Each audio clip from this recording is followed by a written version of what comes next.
Megastar Chiranjeevi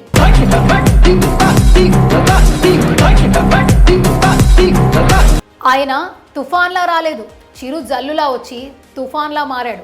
ఆయన స్వయం కృషితో ఎదిగిన మహానటుడు.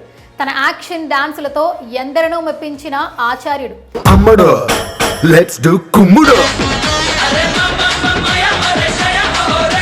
మనకి ప్రాణం పోసిన ఆ భగవంతుడు ప్రాణాపాయిత స్థితిలో ఉన్న మరొకరికి ప్రాణం ఇచ్చే అవకాశం మనకిచ్చాడు. అదే రక్తదానం. ఏ దానం చేయాలన్నా అది విద్య, విజ్ఞానం, డబ్బుతో ముడిపడుతుంది. ఒక రక్తదానమే మంచి మనసుతో ముడిపడి ఉంటుంది. అయితే చిరంజీవి గారు ఎందరో ప్రాణాపాయ స్థితిలో ఉన్న వాళ్ళకి ఆపద్బాంధవుడులాగా, రక్తం అందని వారికి రక్తం అందేలాగా ఈ సమాజానికి తను ఎంతో కొంత మంచి చేయాలనే ఉద్దేశంతో ఎన్నో మంచి పనులను మొదలుపెట్టిన ఆ మెగాస్టారే ఈరోజు మన పద్మ విభూషణ్ కొణిదెల చిరంజీవి.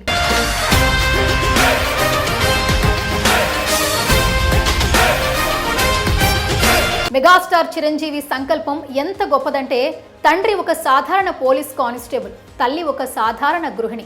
ప్రతిసారి తండ్రి ఉద్యోగరీత్యా ట్రాన్స్ఫర్ జరుగుతూ ఉంటుంది. దీంతో చిరంజీవి స్వగ్రామంలోనే తన ఇంట్లో ఒంటరిగా ఉండాల్సి వచ్చింది. నామమాత్రపు చదువులే చదివి గ్రాడ్యుయేట్ వరకు పూర్తి చేసుకుని పొట్ట చేతి పట్టుకుని ఆశయాలను శిఖర స్థాయిలో ఊహించుకుని చెన్నైకి బయలుదేరారు మన చిరంజీవి. అతనికి నలుగురు తోబుట్టువులు, ఇద్దరు సోదరిమణులు, ఇద్దరు తమ్ముళ్ళు నాగబాబు, పవన్ కళ్యాణ్. అవకాశాల కోసం చెన్నైలో ఎవరిని ఆశ్రయించాడో, ఎక్కడ తిరిగాడో దేవుడికే తెలుసు. తన కష్టాన్ని ఏ రోజు కూడా ఏ వేదిక మీద కూడా ప్రస్తావించలేని ఒక గొప్ప వ్యక్తి మెగాస్టార్. ఎలాగైతేనేమి మొదటి చిత్రంతో చిరంజీవి తెర మీదకి రానే వచ్చేశాడు. చెన్నైలోని మద్రాస్ ఫిలిం ఇన్స్టిట్యూట్ నుంచి డిప్లొమా పొందిన తరువాత 1978లో పునాది రాళ్ళు చిత్రం చిరంజీవి నటించిన మొదటి చిత్రం. కానీ ప్రాణం ఖరీదు ముందుగా విడుదలైంది. మొదటిసారి నిర్మాత జయకృష్ణ ద్వారా చిరంజీవికి ముట్టిన పారితోషికం 1000 రూపాయలు. ఆ 1000 రూపాయలతో తన జీవితాన్ని ఎలా మలుచుకున్నాడో కూడా ఆ దేవుడికే తెలుసు. తన కెరీర్తో పాటు కుటుంబ బాధ్యతలు కూడా తన భుజాన వేసుకున్నాడు మెగాస్టార్.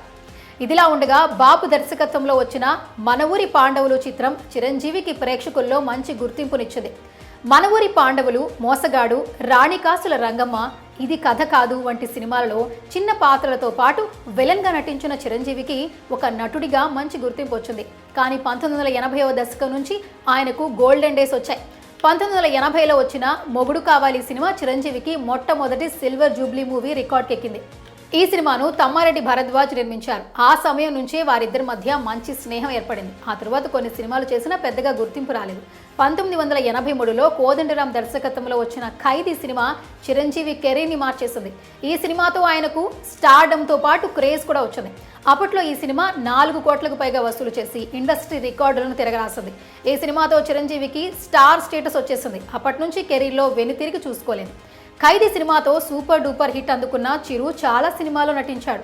వాటిలో చంటబ్బాయ్, ఛాలెంజ్, అభిలాష, శుభలేఖ, గ్యాంగ్ లీడర్, రౌడీ అల్లుడు, ఘరానా మొగుడు, స్వయం కృషి, రుద్రవీణ, ఆపద్బాంధవుడు, యముడికి మొగుడు, అత్తకు యముడు, అమ్మాయికి మొగుడు, జగదేక వీరుడు, అతిలోకు సుందరి, బావగారు బాగున్నారా వంటి చిత్రాలతో Indra, Tagore, Shankar Dada MBBS, Stalin, 2007లో Shankar Dada జిందాబాద్తో good bye చెప్పి రాజకీయాల్లోకి ఎంట్రీ ఇచ్చాడు మెగాస్టార్. 2008 ఆగస్టు 26న ప్రజారాజ్యం పార్టీని చిరంజీవి స్థాపించారు. తిరుపతిలో చిరంజీవి పాల్గొంటున్న మొట్టమొదటి బహిరంగ సభ కావడంతో మెగా ఫ్యాన్స్ పోటెత్తారు. ఆ సభ కోసం సుమారు 10 లక్షల మందికి పైగా హాజరైనట్లు తెలుస్తోంది. ఆ సభ రాత్రి 10 గంటలకే పూర్తయితే తిరుపతి నుంచి తెల్లారే వరకు వాహనాలు వెళుతూనే ఉన్నాయి. కానీ విని ఎరగని ట్రాఫిక్ జామ్ తిరుపతిలో ఏర్పడింది. అంతకు మించి ఏ సినీ రాజకీయ నాయకుడు సభకు రానంత జనం వచ్చారు. ఈ సభలోనే చిరంజీవి పార్టీ పేరును, అజెండాను ప్రకటించారు. ఆయన పాలిటిక్స్లో ఎంట్రీ ఇచ్చి నాటికి ఉమ్మడి ఏపీలో 2004 నుంచి ముఖ్యమంత్రిగా వైఎస్ రాజశేఖర రెడ్డి గారు ఉన్నారు.